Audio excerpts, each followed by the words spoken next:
warahmatullahi wabarakatuh. Perkenalkan, nama saya Ulil Azmi, kelas Tadris Bahasa Indonesia 6A, NIM 12210183009. Di sini, saya akan menyampaikan materi tentang teks anekdot kelas 10. Yang pertama yaitu teks anekdot adalah teks yang membahas cerita singkat yang menarik, mengandung unsur kelucuan dan kritikan. Biasanya, teks anekdot menceritakan tokoh terkenal atau orang-orang penting baik dunia nyata maupun dunia khayalan. Teks anekdot termasuk ke dalam cerita fiksi. Tujuan dari teks ini yaitu menyampaikan kritik terhadap keadaan sosial yang ada dengan cara berbeda, seperti canda, lelucon, dan sebagainya. Anekdot memiliki kritikan yang tampak atau tidak tampak. Kritikan tersebut membahas tentang sosial, ekonomi, politik, dan hal lainnya yang berkaitan dengan isu-isu sedang terjadi. Tidak hanya berbentuk cerita, teks ini dapat juga berbentuk sebuah dialog singkat antar tokoh satu dengan tokoh lainnya. Teks ini mengandung amanat, pesan moral, atau kebenaran umum. Selanjutnya yaitu struktur teks anekdot. Struktur teks anekdot ada 5. Yang pertama abstrak, kedua orientasi, ketiga krisis, keempat reaksi, dan yang terakhir koda. Abstrak, bagian pertama dalam struktur teks anekdot. Abstrak ini berisi tentang gambaran umum atau ilustrasi yang akan disampaikan kepada pembaca. Terdapat hal-hal menarik pada bagian ini. Namun, abstrak bersifat opsional, artinya boleh ditiadakan atau digunakan. Selanjutnya yaitu orientasi. Orientasi menceritakan latar belakang peristiwa tersebut dapat terjadi atau awal mula terjadinya cerita. Pada bagian ini, sebuah cerita akan membangun konteks pembaca. Selanjutnya yaitu krisis.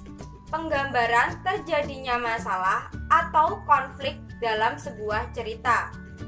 Krisis akan mengaduk perasaan pembaca atau penulis sendiri. Tujuan dari krisis yaitu untuk menghibur pembaca.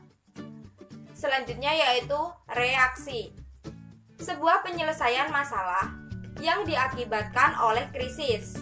Reaksi juga berupa tanggapan tokoh terhadap permasalahan yang terjadi. Di bagian ini, kamu akan mengetahui bagaimana penulis mencoba menyelesaikan cerita tersebut. Dan yang terakhir adalah koda. Koda adalah bagian akhir atau penutup dari suatu cerita dalam teks. Bagian ini dapat berisi kesimpulan mengenai kejadian yang dialami, namun bagian ini boleh ada dan ditiadakan. Selanjutnya yaitu ciri-ciri teks anekdot.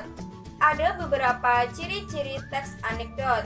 Yang pertama, menghibur atau mengundang gelak tawa pembaca atau pendengar. Selanjutnya, kritik yang disertai candaan. Yang ketiga, sarana untuk menyampaikan aspirasi, pandangan yang berbau humor publik dan bernilai positif. Yang keempat, menginspirasi pendengar atau pembaca menyampaikan kritik dengan cara yang sopan dan santun. Yang kelima, bersifat lucu, menggelitik, humoris, tetapi menyindir. Anekdot memang dibuat dengan tujuan menyampaikan kritik dengan cara yang berbeda. Candaan atau guyonan disebut sengaja digunakan untuk sindiran. Sindiran tersebut biasanya berkaitan dengan isu sosial yang sedang terjadi. Yang keenam yaitu menampilkan figur atau tokoh-tokoh yang penting atau dekat dengan kehidupan sehari-hari. Anekdot berisi isu sosial yang sering terjadi di negara ini.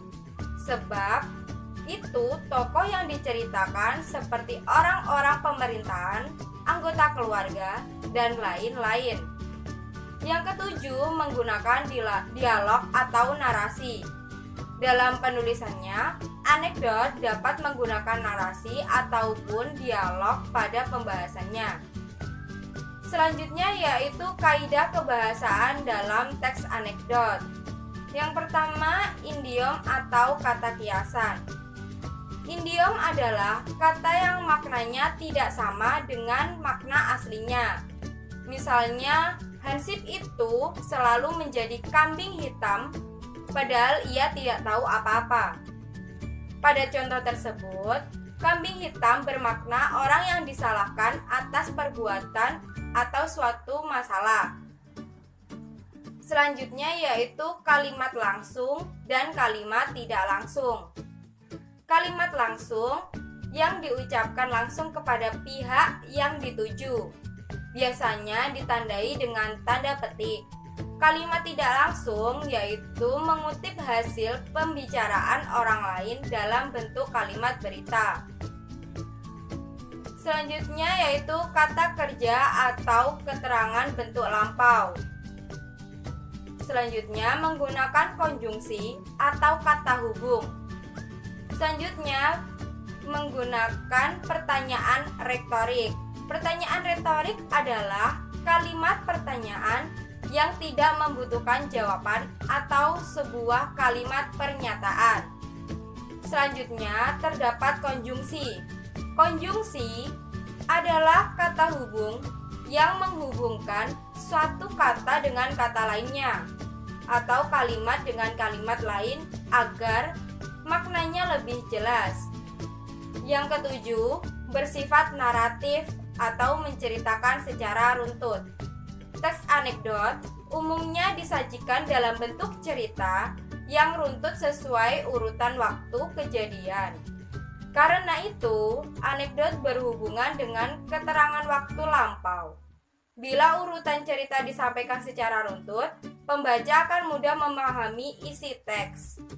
Yang ke-8, memadukan fakta dan fiktif. Sesuai dengan tujuannya, yakni menyampaikan kritik, tentu terdapat sebuah fakta. Fiktif atau non-fakta bertujuan untuk memberikan hiburan kepada pembaca. Dan yang ke-9, menggunakan bahasa non-formal atau sehari-hari. Dan yang terakhir, menggunakan kalimat perintah. Itu tadi materi tentang teks anekdot yang dapat saya sampaikan. Kurang lebihnya saya mohon maaf. Terima kasih. Wassalamualaikum warahmatullahi wabarakatuh.